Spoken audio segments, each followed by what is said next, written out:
for your listening enjoyment, John Lund as... Johnny Dollar. Philip Martin, Johnny. Got your passport ready? Where to now? French Riviera, town called Cassis. Just got a death claim from there on a policyholder by the name of Arnold Bernier. Something wrong with the claim? Policy's for $75,000. It was written 33 years ago. Well, so what? Don't you ever expect your policyholders to die? With fishing spears driven through their backs? I'll be ready in an hour.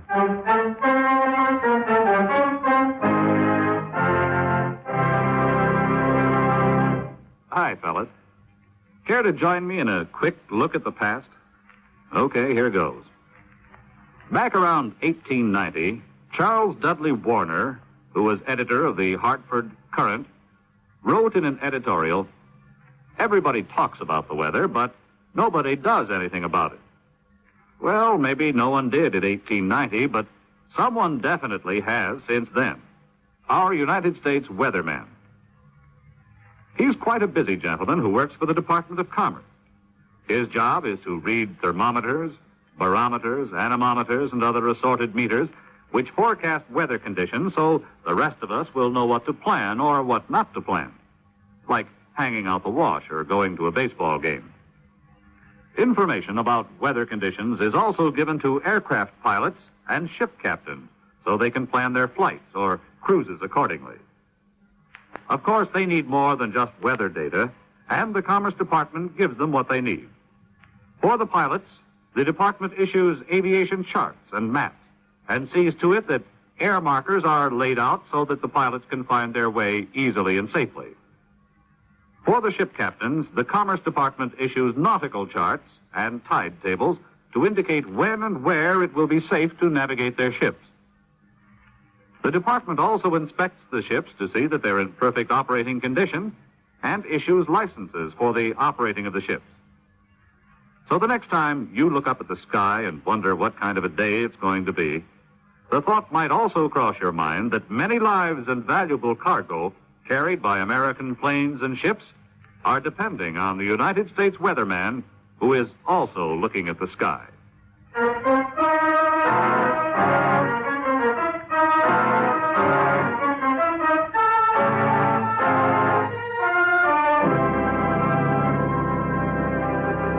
Expense account submitted by Special Investigator Johnny Dollar to Home Office, Washingtonian Life Insurance Company, Hartford, Connecticut. The following is an accounting of expenditures during my investigation of the Harpooned angler matter. Expense account item 1, $473.25. Airfare, railroad transportation, and incidentals between Hartford and Cassis, France. Expense account item 2, $50 rental of a snappy 1937 Maybach Victoria. After an invigorating journey from the rental agency, marred only by an engine breakdown and a blowout, I arrived at the office of the man who'd sent in the death claim on behalf of Arnold Bernier's widow. Welcome, my darling Mr. Dollar. Welcome to Cassis. Well, thank you. Are you Count Andescu? But of course, dear man. Count Laszlo Andescu at your service. You are here concerning poor dear departed Arnold Bernier. Yes, that's right. What a ghastly thing to happen. So unfortunate, so sad. Oh, here one moment and the next, poof. But why should we dwell upon unhappy things? You will give me the insurance check for $75,000 made payable to Magda Bernier. I will give you the receipt and, poof, we will have disposed of everything. No, not quite. Just what is your position in this picture, Count? Perfectly simple, darling Dollar. Count Laszlo Andescu renders his most capable services to those who require assistance in delicate matters, financial and otherwise, for a slight consideration, of course. You might call me chargé d'affaires for the bereaved and the unfortunate. I see. Yes. Now, what is this business about a fishing spear? Oh, yes. So inconsiderate of dear Arnold to come to his end in so sordid a manner. A fishing spear. Ugh. So indelicate of poor Arnold. Well, at least it's unusual. You mind telling me how it happened? I thought you knew, my darling Dollar. Dear Arnold was engaged in what has so unfortunately become the sport of the Riviera. What's that? Oh, an insanity, my dear man. An incredible insanity which leads one to penetrate the very depths of the ocean, clad only in swimming trunks and a cumbersome, unbecoming helmet of some kind. Oh, you talking about skin diving? Well, whatever term one chooses to call it, it is a most incredible, ungentlemanly sport. Okay, Arnold Bernier was skin diving. Then what? But, my darling Dollar, it was all so sordid, but so simple. When he had been underwater for over an hour, somebody found him. He was brought up to the surface, and there he was, dead. With a fishing spear in his back. Precisely. Now, so, we have disposed of the matter of dear Arnold's passing. Not if his beneficiary was responsible for having planted that spear. Oh, my dear Dollar, what a ghastly thing to say. Such a dear, sweet, lovable creature as Marc de Bernier couldn't possibly have been so indiscreet as to have done such a thing. No, why not? Well, this simply could not be. Would you think what would happen then to my remuneration for handling this affair? Yeah. Poof.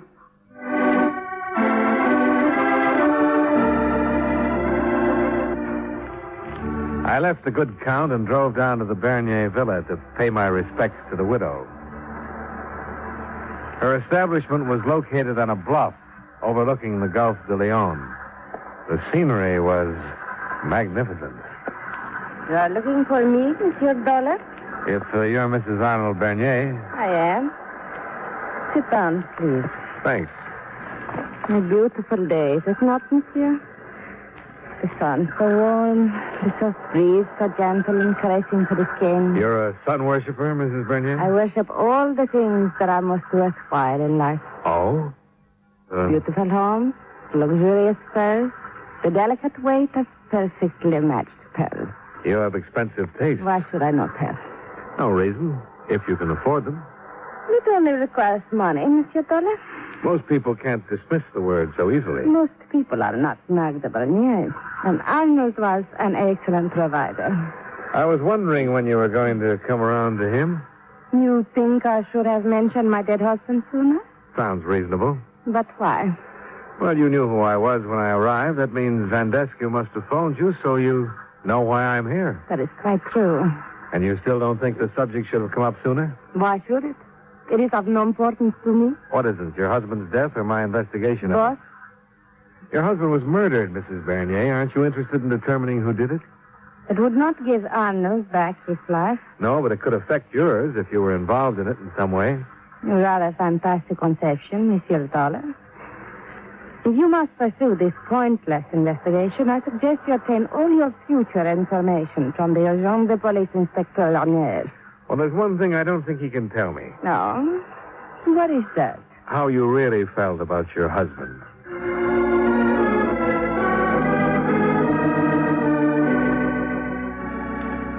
Inspector Lagneau proved to be a welcome relief from both Count Laszlo Andescu and the lovely, cold-blooded Marc de Bernier. But he wasn't a great deal more enlightening. Yes, Monsieur Dollar. Skin diving was a favorite pastime of Monsieur Bernier. He would often indulge in it hours at a time. He used some kind of aqua lung equipment, Inspector? A helmet and face mask equipped with compressed air. It enabled him to stay down underwater for approximately an hour at a time. Only this time he did not come up. Mm-hmm. Who discovered the body? Monsieur David Mohr. Who is he? A young American scientist who is conducting underwater explorations along the Cassis coast. He has a small ship, the Diana, from which he operates, collecting marine specimens. Uh-huh. He had reached a depth of some 100 feet and was about to return to the surface when he noticed a small grotto in one side of the bluff. Lying just inside the entrance was the body of Monsieur Bernier. With a fishing spear through him, huh? Precisely. So, sometime between 10:30 and noon, someone met Bernier underwater and killed him. Any idea who it could have been? At this time of year, the cove is filled with underwater swimmers, indulging in this latest craze of the Riviera. Yeah. And what about the spear itself? An ordinary fishing spear discharged from a compressed air tube. Its counterpart may be found in hundreds of hands. Any personal suspects on your list? I'm afraid not. What about Marc de Bernier? Certainly, there was no financial motivation. There's a $75,000 insurance policy. I assure you, that means nothing. Bernier was an immensely wealthy man. Well, what about business associates? He had been retired for 20 years. An attorney by the name of Armand Gauthier in Marseille handles his affairs. We have checks. They're in perfect order. Any personal enemies? So far as we have been able to ascertain, none. Well, he obviously had one. Well, thanks for your time, Inspector. But, I regret only that I could not have been of more immediate assistance, but if there is anything you wish to... Pardon. Oh, sure. Go ahead. Inspector Laniel. Oui, one moment, please. It is for you, Monsieur Dollar. Oh, thanks. Hello? You Johnny Dollar, the insurance man? That's right. Who's this? My name's David North. I'd like to talk to you. What about? The murder of Arnold Bernier. What do you know about it? Well, let's save that for our talk. Okay. Where do we get together? There's a cafe in town, the Golden Pheasant. I'll meet you there. How soon? Oh, about a half hour. Who told you I'd be here? Andescu or Magda Bernier? Magda? Why should she have called you about that? Well, who else did you expect her to call, Dollar? We're going to be married, aren't we?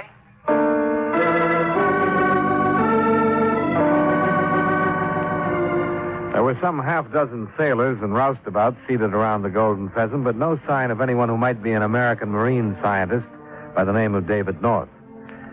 So I took over one of the tables, ordered a cognac to help pass the time, and waited.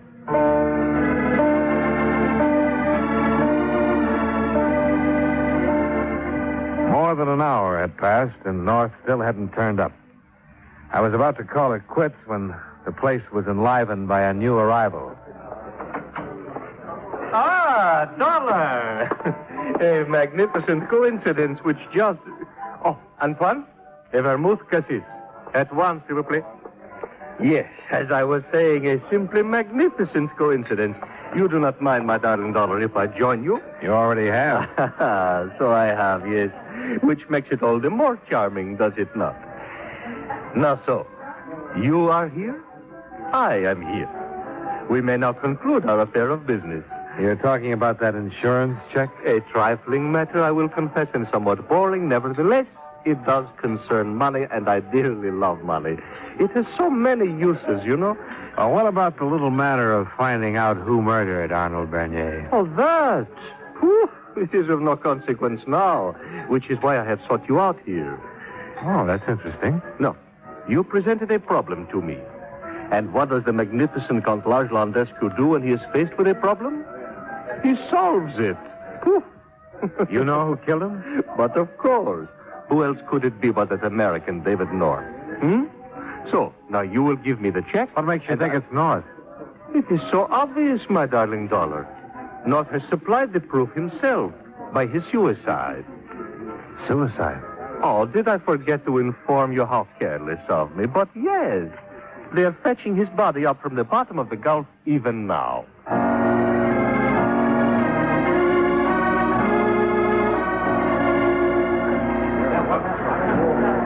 When I got to the beach, about a dozen people were gathered around watching a rowboat heading toward the shore.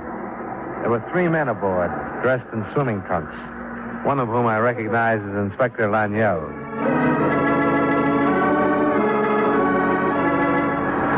Take him to Dr. Gerard at once. Use my car. It is fast at the end of the beach. Now, quickly now. There is no time to lose. What happened, Inspector? Oh, apparently, Monsieur North decided not to keep his appointment with you. Instead, he went skin diving, and in approximately the same spot off the point where Arnold Bernier was found. Any idea why? None. When he had been down approximately 50 minutes, the members of his crew aboard the Diana became concerned. 2 of them went diving for him. Where did they find him? In the same little underwater grotto where Arnold Bernier was found. As you saw, he was unconscious. Fortunately, his aqua lung was still working, and so he had not drowned. But there was a bad scalp wound in his head. And this was lying on the grotto floor beside him. Another fishing spear. Yes. Obviously, he was attacked in the same manner as Bernier had been. Any chance that the wound was self-inflicted? None. And in a way, that is most unfortunate. Why is that? If it had been attempted suicide, the case might have been closed. I had just uncovered evidence which could have convinced me that David North had murdered Arnold Bernier.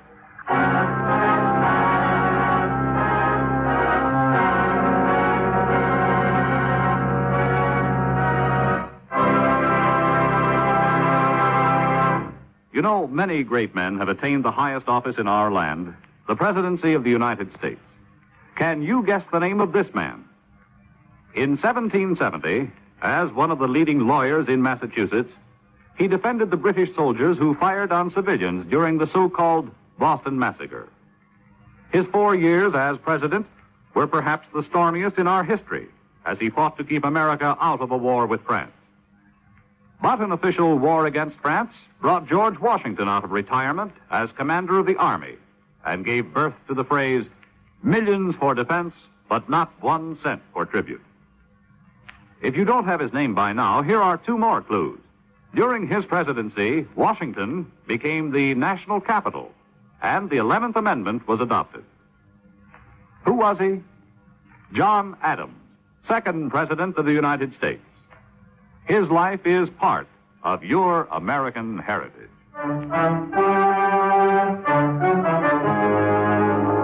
And now, with our star, John Lund, we bring you the second act of Yours Truly, Johnny Dollar.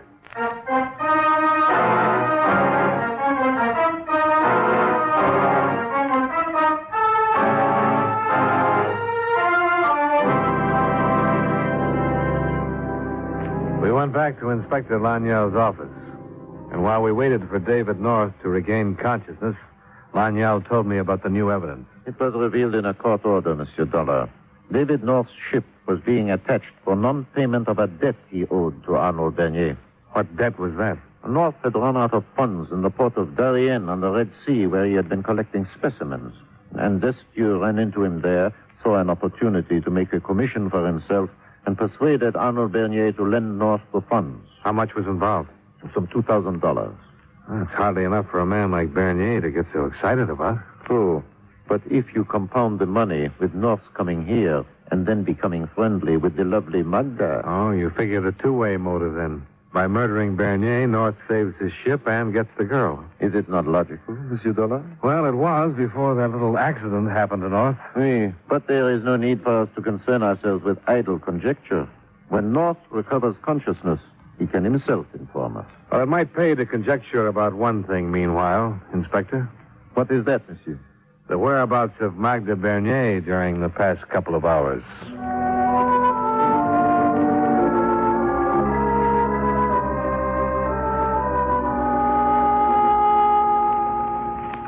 I had thought we had seen the last of each other, Monsieur Dollar. Well, it seems that you forgot a couple of pertinent things, including David North. Why should I have discussed him? Well, how indifferent can you be about the man you're going to marry? Did he tell you that? He did. David is like a little child who tries to convince himself that the world of his dreams is the true world. And it's not. No. David worships me. There is nothing he would not do for me in return for a kind word or a hint of a smile. Like committing murder? Yes, I think he would even do that. And did he? I do not have the faintest idea. Then there's nothing to his statement about marriage between you? Nothing, Monsieur Dollar. Do you mind telling me where you've been the past couple of hours? Right here in front of this fire, Monsieur. Why? You haven't been swimming? I seldom swim, Monsieur Dollar.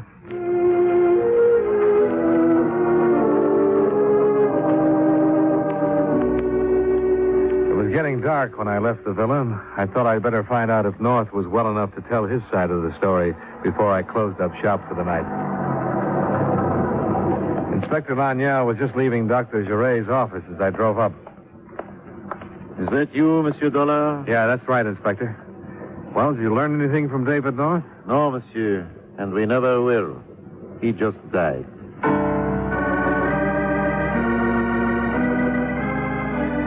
Well, after that little announcement, there didn't seem to be much reason for me to hang around the town of Cassis that night. So I started out along the coast road toward Marseille.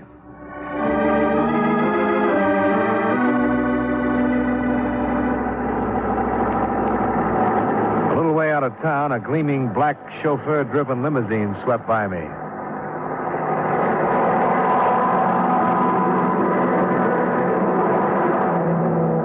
Just time for me to catch a glimpse of a blonde head lolling back luxuriously against the rear seat cushions.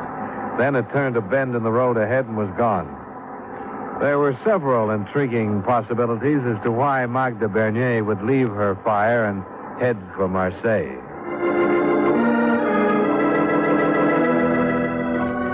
I proceeded toward my destination in Marseille, the residence of one Armand Gauthier, attorney, the man who'd been in charge of Arnold Bernier's affairs.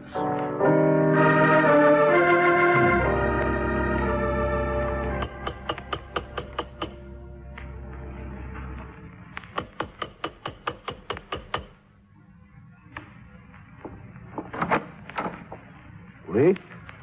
My name is Dollar, Mr. Gauthier. Insurance investigator. I'd like to talk to you for a few minutes. I am not in the habit of conducting business at my home, Monsieur Dollar.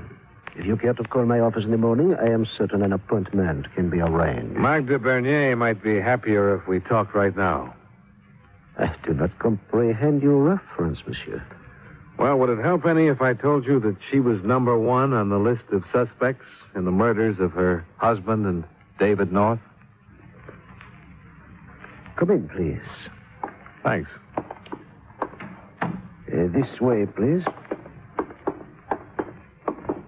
You realize, of course, Monsieur Dollar, that to suspect Madame Bernier of such crimes is sheer nonsense. Won't you sit down? Thank you. Well, if you want a list of possible motives, we could start with, money. Oh, ridiculous. Magda stood to gain nothing by the death of Arnold Bernier. No, why not? At the time of their marriage, he gave her a tremendous independent fortune. One that even a Magda Bernier could not dissipate in a lifetime. And the balance of his estate is willed to charitable institutions. Okay, then what about boredom? Hatred? You have met Madame Bernier? Spoken with her? Yes. Then you must realize that a thoroughly hedonistic woman like Magda can never become bored so long as she can surfeit herself with the luxuries of life. Well, there's still one other possibility. Bernier was some 30 years older than Magda. And David North was a pretty rugged specimen of a young male animal. He was also stupid. A callow youth, one who might be temporarily amusing to a woman like Magda, yes. But one does not risk giving up a way of life, monsieur, for the sake of temporary amusement. How true. Well, thanks for your time. I have convinced you, then? Well, let's say that I found out what I came here to learn. Huh? And what is that? The possibility of another man in Magda's life. But we have disposed of that, monsieur. You should have disposed of Magda's perfume, too. What? I couldn't miss it when I walked in here. And after your kind cooperation and character analysis, I couldn't be rude enough to accuse you of wearing it.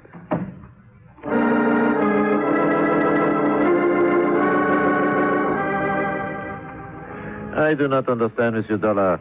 Agreed that the desire for money makes an excellent motive for murder. But what is the connection between that and Arnold Bernier's hobby of skin diving? Inspector, send a diver down to take a closer look at that undersea grotto where he and North were killed, and I think you'll come up with the answer. Very well, Dollar. I will have it done first thing in the morning. No, better do it right now.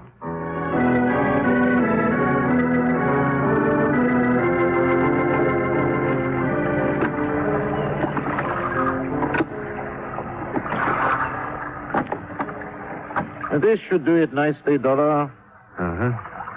You sure you want to make the dive yourself? But why not?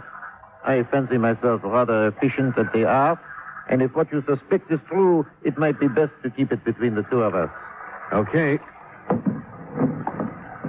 Is this the lantern you want to use? Oui. Now, if you will help me with the helmet, the aqua lung. Oh, sure. Here. There. How's that? Oh, merci, that'll be fine. I'll take your word for it.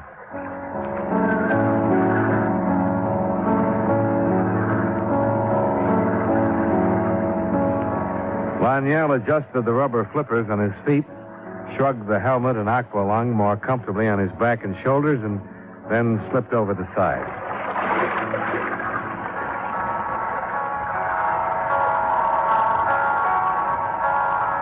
"45 minutes is a long time to wait in an open boat at night when you know a man is swimming far below the surface in a spot where two other men had met death before him. And I knew it must seem even longer to Inspector Laniel. But finally, he came to the surface.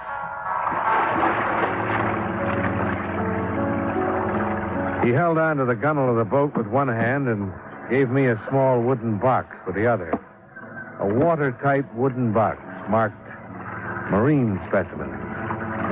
I gave him a hand and pulled him into the boat. Then, as he started to take off the helmet, I turned to the box and opened it. The marine specimens consisted of some insignificant-looking brownish weeds. I didn't have a chance to examine them more closely. It was just about then that I turned my head and noticed that the spear gun was pointing at my back. How charming that we should meet again under such delightful circumstances. Is it not, my darling Dollar? Where's Laniel? For the third time, it was necessary for me to leave someone below at the entrance to the grotto. You have no idea how boring this procedure is becoming. A fishing spear again? Oh, my darling Dollar, how unimaginative do you believe me to be? Particularly after I only succeeded in wounding dear Mr. North. No. The dear inspector is lying unconscious from a blow to the head. Soon his oxygen will run out, and then, poof. This spear I save for you, here, where I cannot possibly miss. Oh, please, don't bother. You know, you are magnificent, my darling Dollar, incomparable. I had not thought it possible for you to connect me with this affair in so short a time. Yeah, your little drug smuggling act has run into a few obstacles. What a pity. Such a magnificent plan. Obtaining the hashish for practically nothing in the Red Sea area with Arnold Bernier's money, transporting it here aboard David's ship, concealing it in the grotto to take it ashore when the time was ripe. A magnificent plan. Only Bernier put a crimp in it. Yes, and that was indeed a pity. Poor dear Arnold. But he came upon my underwater warehouse. No remorse about David North. How sentimental can one be, my darling Dollar? I suppose North was diving for one of those boxes to bring me the proof when you take it. Things happened pretty fast just about then. The box hit Andescu in the chest. The spear missed me by slightly less than a hair. My fist hit Andescu's jaw, and he hit the water. Oh, a jolly good time was had by all, including Inspector Laniel. I managed to raise some help from the shore and get a diver down to him before his oxygen ran out. Andescu wound up in the local jail where charges are being preferred against him now. 2 counts of homicide, 2 of attempted homicide, and a slight case of drug smuggling. I didn't see Magda Bernier again. I didn't think I could take any more of that. When you honor the death claim, send the check care of Armand Gauthier, Marseille.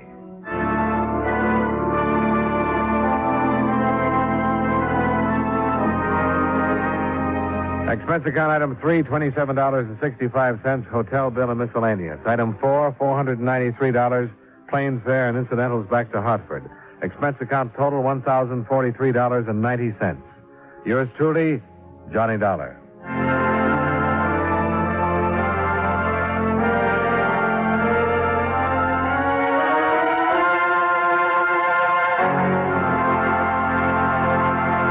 Yours truly, Johnny Dollar, stars John Lund in the title role and was written by Sidney Marshall with music by Eddie Dunstetter.